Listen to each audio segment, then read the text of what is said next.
My name is Verena Hösl. I'm working as a product manager at Hallo Welt.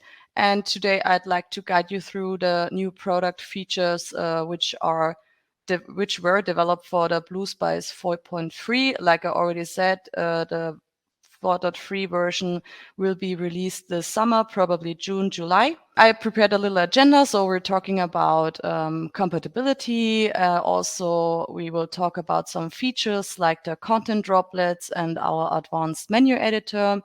Content stabilization was also a topic which was developed for this. And last but not least, I'd like to present some remarkable bug fixes and improvements to you. So at first, we will switch to the compatibility with MediaWiki 1.39, long-time supports version, and PHP 8. Therefore, I would like to hand over to Robert Vogel. Yes, thank you very much. So first of all, this is a very technical topic, obviously, but it's a very important one. Staying up to date and keeping up with the development is very important in software development. That's not just for the end user, but also for the people that run wikis, that operate wikis for the IT departments. It is not just a question of bugs or features, it's also a question of security and support. And as every software, MediaWiki, as well as the underlying runtime environment, PHP, follows a versions cycle. So new versions are released and old versions are deprecated and at some point are ended. And we now have the situation that MediaWiki 1.35, which is the current base for the MediaWiki for the BlueSpice 4.2, nears its end. You can see that from the graphics on the left side. And since some time, we also have the next long-term support version available in MediaWiki. And we were very eager to switch to that version for various reasons.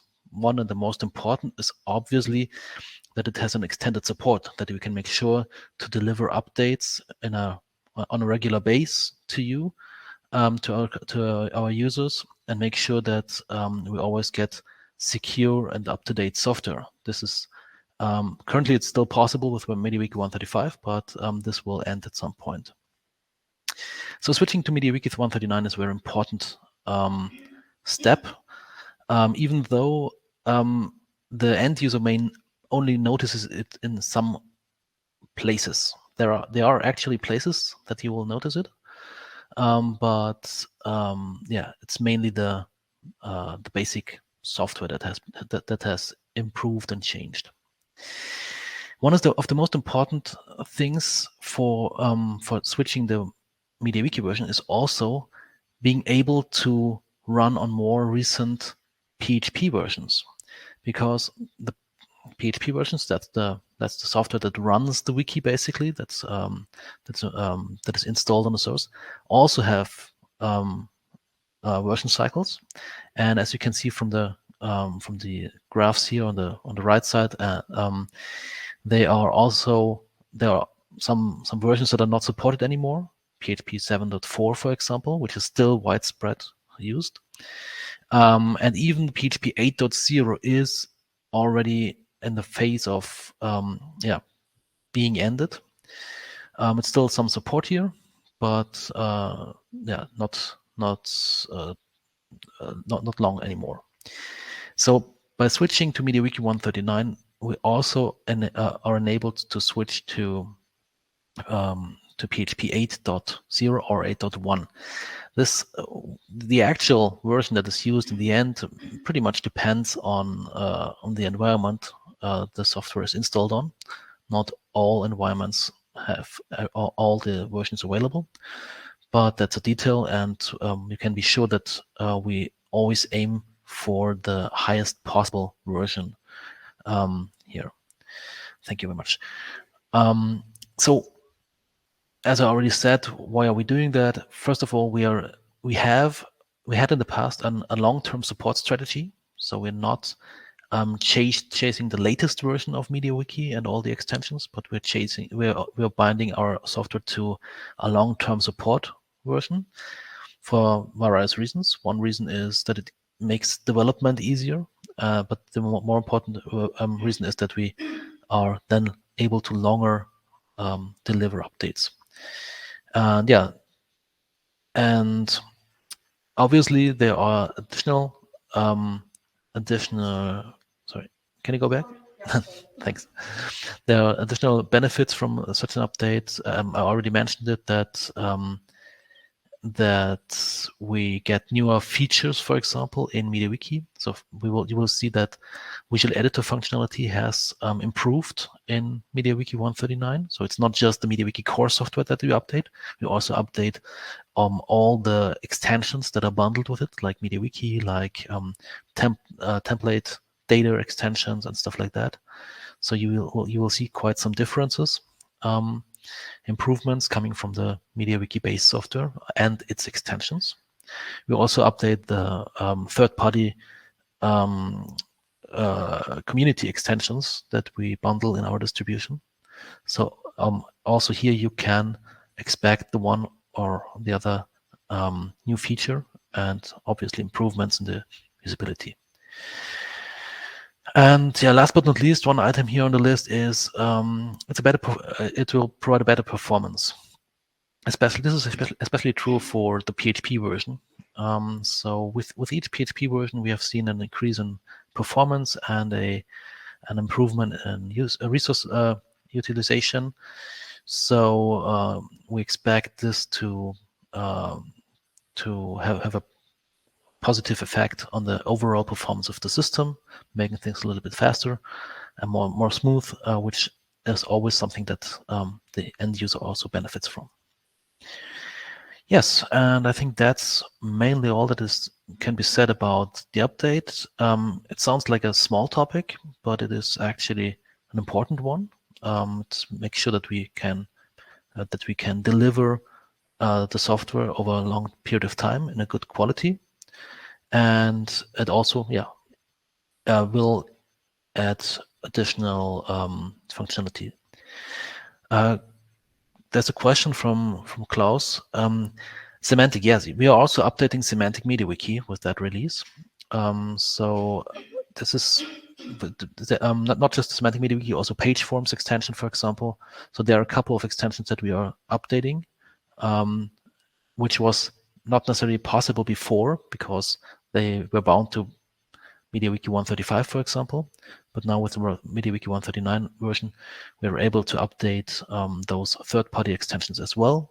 And we did for, I think basically all of them. Okay, and that's it for this part. And I hand over to Verena again. Thank you.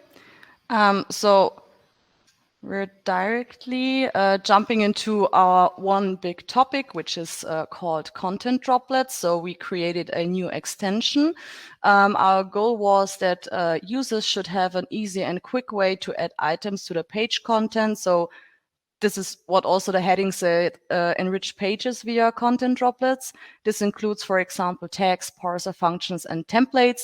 And our goal was that behavior is kind of unified for the user experience, because sometimes using templates, tags, or parser functions can be pretty complex, and we wanted to make the handling of those tags, parser function, and templates a little bit easier. We have a total of 53 content droplets integrated.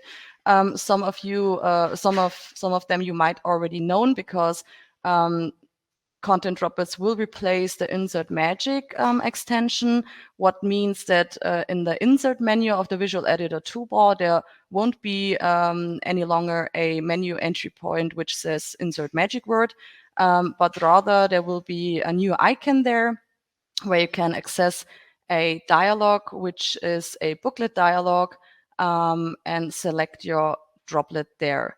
The droplets themselves are split between the BlueSpice Free and Pro version. This behavior doesn't have had any changes here because it's the same for the insert magic words. And coming back to the dialogue, we try to have some logical categorization there. So on the left, there are some categories where you can browse through and search for the droplets, but it's also possible to search via search bar. The search bar reacts due to the title of a droplet and also the description. So for example, we try to differentiate between the BPMN diagram and the draw.io diagram. So if you type in draw.io, for example, it will give you back a droplet called diagram. So the title is diagram, but the description says insert draw.io diagram here. So you will be able to find everything here. Another thing is accessing the droplet dialog is also pretty easy because we introduced a new shortcut. It's a double angle bracket, and it will open the dialog there. And another quite noteworthy thing about the droplets is that you are able to register your own droplets here. So this can be done on the server side. For example, if you have a wiki text template, you can register it on server side and it will be shown in the dialog also. I'd like to switch to our test system now. So I prepared something here.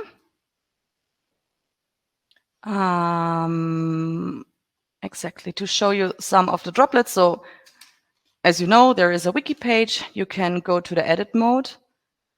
And the first droplet I'd like to demonstrate are the messages. You already might know them because we offer some templates for them on our help desk, but now they're integrated into the droplet. So this is the icon where you can access the dialog here. Like I said, here is the search bar and here is some categorization. And if I search for message, for example, and select a success message, I get this small inspector here where I can decide, do I want to have an icon in there or not? This reacts real time. Then you're able to create a heading here. For example, I call it success message easily.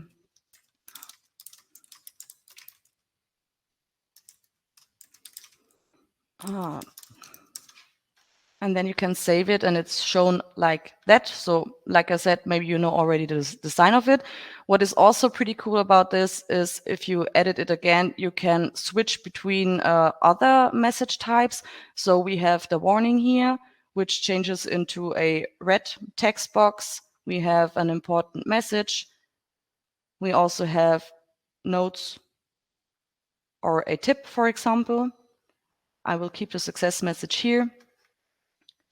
And now you got the template inserted. Another thing which might be quite helpful is the member list. So this time I'll use the shortcut. As you can see, the dialog opens. You can search for the member list, then insert it and define a group here, for example, sysops, and get the users which are in this group displayed here. You can limit the number of shown users and also insert it. This might be quite helpful if you think about the assignments. I hope there is some test case in there.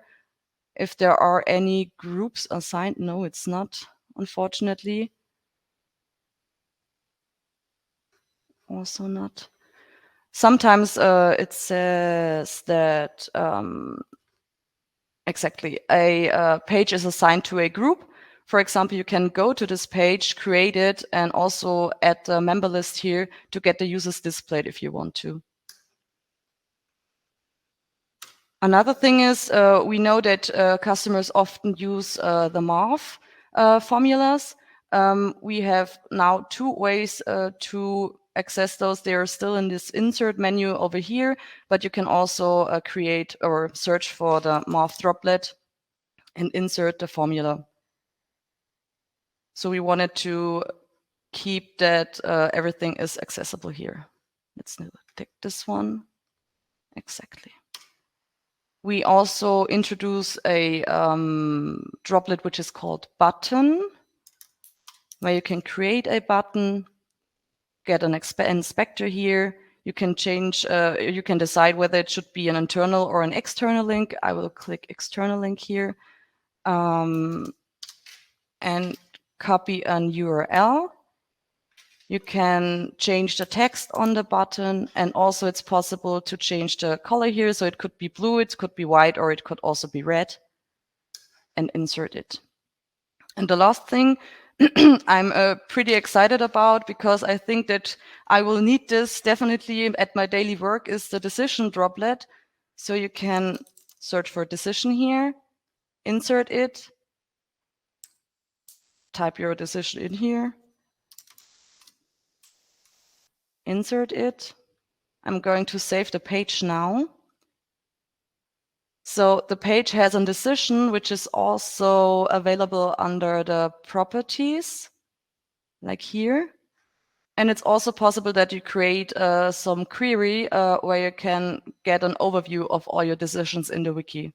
I think that's pretty cool, because so you're able to track the decisions. Yes. So that's all. I need to stop sharing again. Sorry for this stuff here.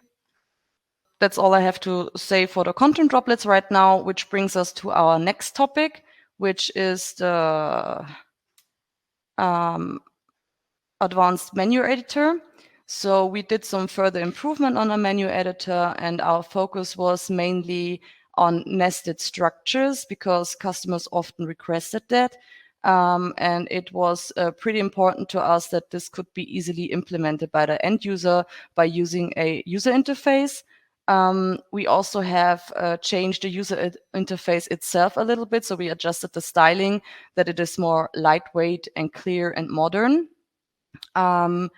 And with this development, we will introduce 4 modes for the left sidebar, which are the MediaWiki sidebar, as you already know from the BlueSpice 4.2. We also introduce a mode called namespace main page list, which can be used, for example, for the portal page approach. Then we have a subpage tree, which is context sensitive. That means if you are on a page which has subpages, those are displayed in the left sidebar. If there are no subpages available, nothing is displayed, and that is what I mean by saying context sensitive. And I guess the big change for the menu editor is that we also introduced a mode called Enhanced MediaWiki Sidebar, which is pretty cool. You can use their different types of nodes and also create a subpage tree in there.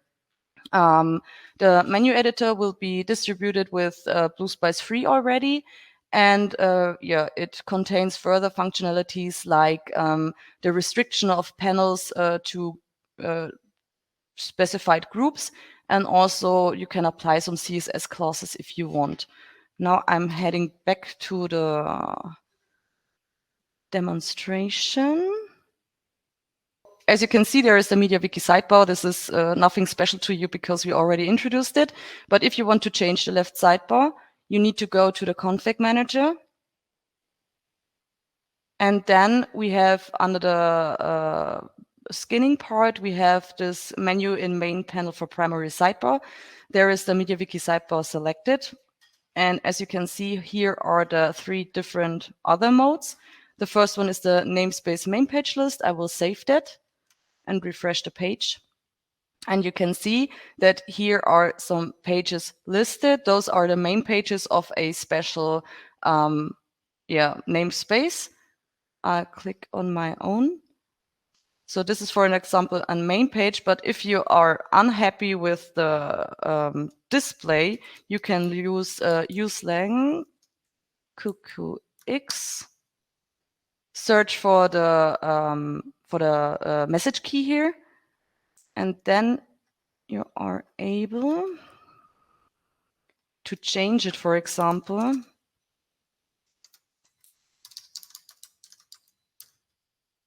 NS. Didn't found. Okay. Let's switch over here. I don't think that the page doesn't exist yet. You need to create it. You can use the new button for that. Okay, then let's do it like that.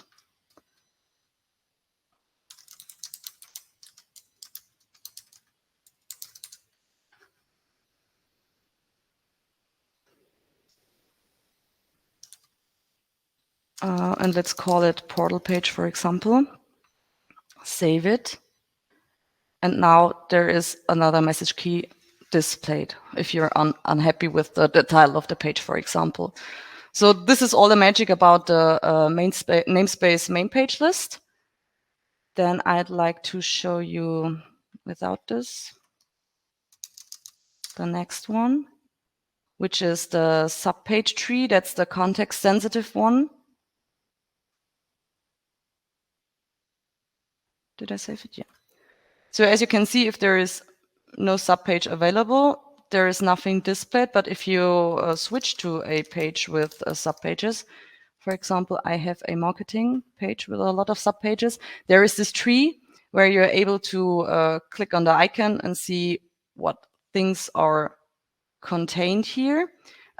We decided to limit it to a depth level of 6 because we thought that this might be quite helpful and logical here. And last but not least is the enhanced sidebar. This might be of high interest here. So I already created some for demonstration. So as you can see, for example, here's already here's also an subpage tree element in there. And if you're switching to the editor itself, like I said, we adjusted the styling a little bit. You can easily add sub items here and get this dialog where you can select the node type. So we support external, internal links and the subpage tree. I'd like to go to the last one and add a subpage tree here.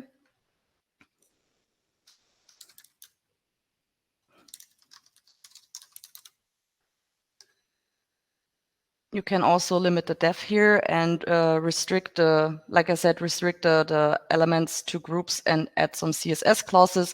That's why this entry is in green and bold. So if I save it and refresh the page, it's not there. What did I do wrong? Ah, there it is. Because okay. And then you can see that those nested structures are getting created here. It's also possible to use some message keys in here. So for example, this is a message key which is defined on the menu test page. And it's also possible to use, for example, some queries like show the current date here. And yeah, exactly. Also add some CSS clauses. That's why this entry is red. So I think this is pretty good to use. Exactly. Okay, this brings us to our next topic, which is about content stabilization. So the background is that Wikimedia Foundation removed the vital functionality of flagged refs. So there were some compatibility issues there. Also, flagged refs was pretty hard to configure and maintaining. So we had a little situation of need to find an alternative here, and we searched for alternatives, but they didn't fit our requirements, to be honest. So we decided to create our own extension, which is a drop-in replacement for flagged refs. We focused that the maintainability is quite better, and we also stick to the requirements of our customers because we wanted to avoid the situation of some function loss here. So this was the most important topic while developing the content stabilization. Like flagged ref was, it will be available from BlueSpice Pro, and of course flagged refs will be replaced by content stabilization then. To be honest, I didn't prepare much here. I can show you a page where also this page status sentence is, because from the functionality side, nothing has changed here. we needed to replace it somehow. There is still this page status sentence. You're still able to approve a page via workflow. So this is everything I have to say here, but I would like to hand over to some remarkable bug fixes. I didn't share the page, right? Yeah. So as you can see in this monitor here, it looks like the same as it does before. Heading back to the bug fixes, I would like to show you some because I think they're quite noteworthy here. So we know that our customers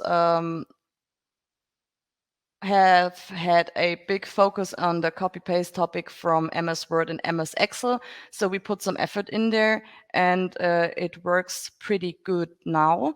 I will demonstrate you afterwards. I just hop in through the items and then I switch to my test system because I think that's easier.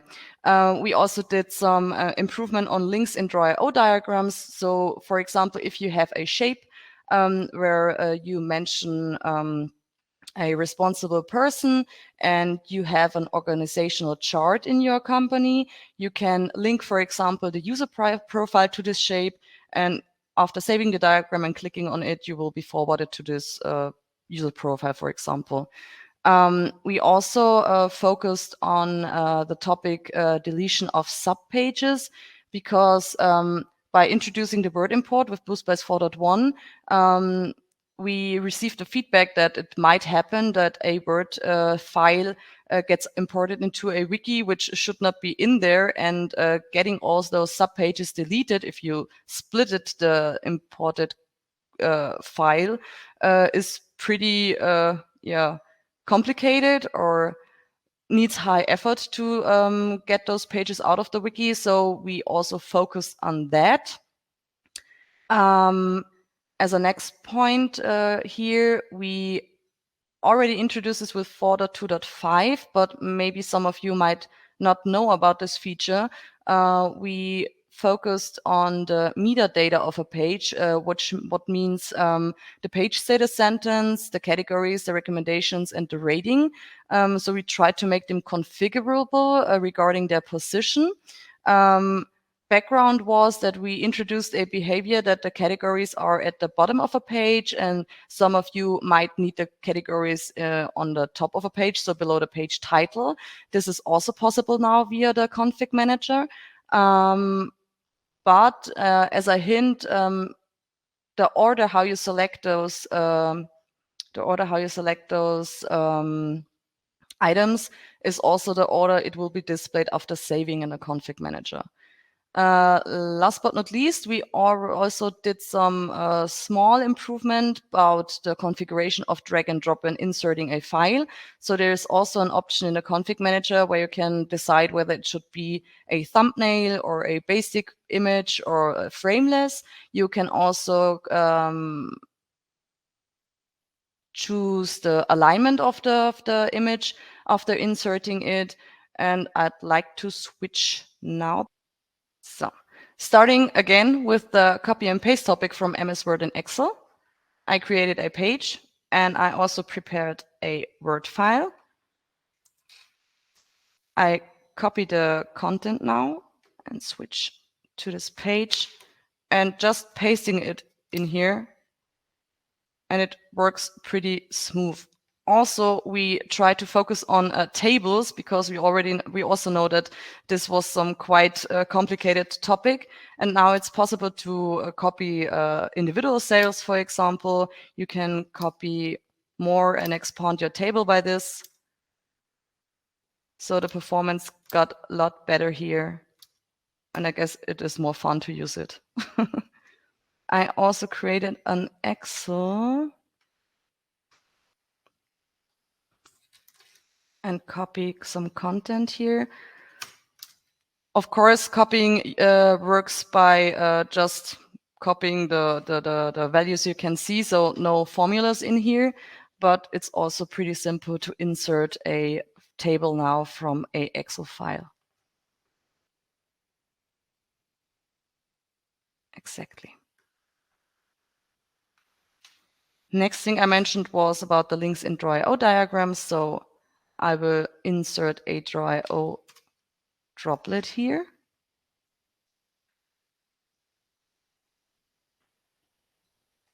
Now you can edit it and insert a shape, for example. I call it, well, let's do Google again. And then you're able, by doing a right click and edit link. The important thing is that you need to copy the whole URL, drop it in here, click up. You can also choose if it should open a new window or in the same tab. I choose open a new window, apply it, save the diagram, refresh the page. And now if you click on it, it will open you the link. Then we had the deletion of subpages. So this is a page with a lot of subpages, for example, or here with a lot of subpages, exactly. You can go to delete. And now you've got the this option Wait, here. you need to be on the root page. If you delete this one. Okay. Sorry.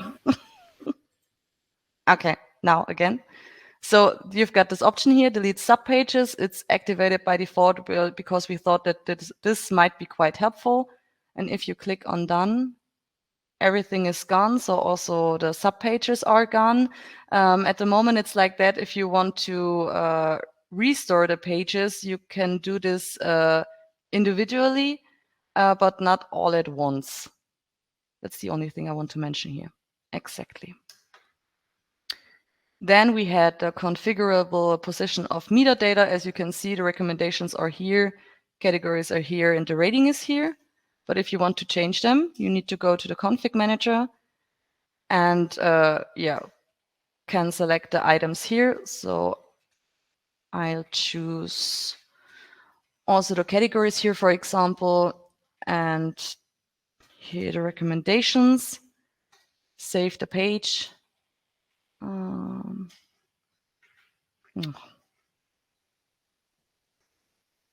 Get back to it, and as you can see, categories are here now. That's what I meant when I said be aware of the order, because this is how it's gonna be displayed afterwards after saving. Exactly. Then we have the configuration of drag and drop. You also need to go to the config manager here and switch to, I need to search for it real quick. Yeah, it's here, it's on the editor. Then you have this point upload. You can, like I said, you can decide which alignment you want to choose. I'll stay with center. You can also choose if it's which type of image it's going to be, the image height and also the width. So if you go to the back to a page and take an image and drop it in here, you will see that it's a thumbnail like I have chosen, and it's also aligned in the center of the page. Exactly. That's all from my side. Robert, I would like to hand over to the OpenID Connect and the group sync. Yeah, sure. I cannot demonstrate anything here, but we want to just point out that we have some improvements here. Actually, it's not yet in the test system, but it will be in the final release. So what is this about? We are offering 3 different ways of external authentication. So usually we have a LDAP, Active Directory based authentication, or a SAML based authentication. SAML is an authentication standard that is widely spread. Or in the recent years, we had more and more the OpenID Connect authentication mechanism, which is, well, it's very, very beloved today. People use it more than other authentication mechanisms in the meantime. And the downside until now was that on the Active Directory LDAP and the as AML, we were able to synchronize group assignments from the identity provider into the wiki, which is a common use case. But this was not possible with the OpenID authentication. So when you authenticated using OpenID, there was no group synchronization. So an administrator would have to assign you manually to the groups, and this can now be changed. This can now be set up in a different way, so it eases management for the administrators, and it completes with the other extensions of the authentication stack. Yeah, I think that's it. Okay, great. Thank you. So, and last but not least, I got 3 items left here, which I'd like to mention. So with BlueSpice 4.3, we'll introduce some start page templates. My colleague, Margit Link-Rodrigue, will also have a talk about this afternoon. So feel free to join and she will show you how to use them. Another thing is, like I already said, we did some UI changes. We tried to get better here and do some improvements. This concerns the menu editor, like already demonstrated, and also grids, for example, like the QM overview. And the last topic, because it's already also getting more and more important, is the WCHG. So speaking of the accessibility of our software, we're continuously working on it. So we do it on a patch level release already, but we also have some improvements here for the BlueSpice 4.3. So that's all from my side. Feel free to ask any questions. And yeah, thank you for attending and listening. Yeah, so we already have a couple of questions in the chat. And let's quickly go through them. So I think the first one I have already answered. That was about semantic. Whether it is updated, yes, it is. Then the second one is we use the headings for in-page navigation on a CSS self-designed side menu. Can the headings be integrated on the left side by the system?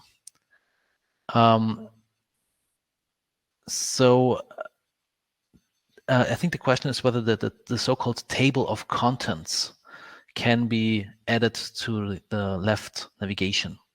This is currently not the case. So the table of contents is still within the page. At the original place, we didn't change that, and there's no way to integrate it into the left navigation currently. But this is something that we have discussed internally, and we pretty much like this idea to add it there. It is not yet on the roadmap, to be honest. I will have a talk about the roadmap in a few minutes. But I think it's it's something that you see more and more. Even the Wikipedia and the MediaWiki.org itself does it this way. It has some challenges, to be honest, but I think that we might, we at least think about it. And if you feel like this is a request from lots of people, then yeah, we could consider doing that. But currently, no. Currently, we cannot integrate the table of contents into the left navigation. Hope this answered the question. Is it also possible to set a category to a headline or a subheadline? We would love to have that to be able to guide customers directly to new sections of wiki page. No, categories only apply to pages as a whole. So the link that is generated from a category page will always just go to the page, not to a particular section. But sections can be linked. I'm going to share my screen quickly and show something that will also be part of the 4.3 release, which was not showcased yet. So this is an example from our test system, and here you can see there's quite some headings with also special characters just for testing. And while you probably know that if you click one of them, you will see a so-called anchor in the URL. So this basically is a link directly to this page. Sorry, to this section. So the good news is you can now you have now a shortcut for that, because some pages do not feature table of contents like this. For example, the table of contents is only shown after having at least 3 headings. So if you only have 2 headings, for example, it will not be shown. Or sometimes the table of contents is hidden on purpose due to design considerations, for example. And in that case, it's pretty hard to identify that that link. And for the 3, we do have a new feature that is those section anchors here. You can see them here. And I'm just going to show you how this works. Let me just grab a text editor for that. Just show it. So, for example, if you click such a link, come on, up here, it says link to heading, some heading copied to clipboard. I've clicked it a couple of times. And now you get the link directly into the clipboard. So you can easily just click that and go to your chat or to your email or whatever and paste it in there with the whole URL and the specific anchor to the heading. Shift and Control key will only copy this. So it's just this page name and the anchor. And then the nice thing about that is you can reuse this in a link. So you can basically go to any page. So let's see. And then just use it here in the link inspector, paste it, and get a link directly to this particular section. So that's, I think that's one way to work with that. But no, categories cannot be assigned to headlines or subheadlines. And then there's a last question. Does drag and drop file also work in semantic forms? No, I think so. If the visual editor is used in a semantic form, it should work. Yes, I cannot tell for sure right now. I need to check, because the visual editor in page forms or semantic forms is usually reduced in its capabilities. But this drag and drop is actually a functionality of Visual Editor, an integration into Visual Editor. So yeah, I'd need to check that. I think it, from a technical point of view, it could be possible, but it may be the case that we have stripped that functionality because we have stripped other functionalities too from the usage in semantic forms on page forms.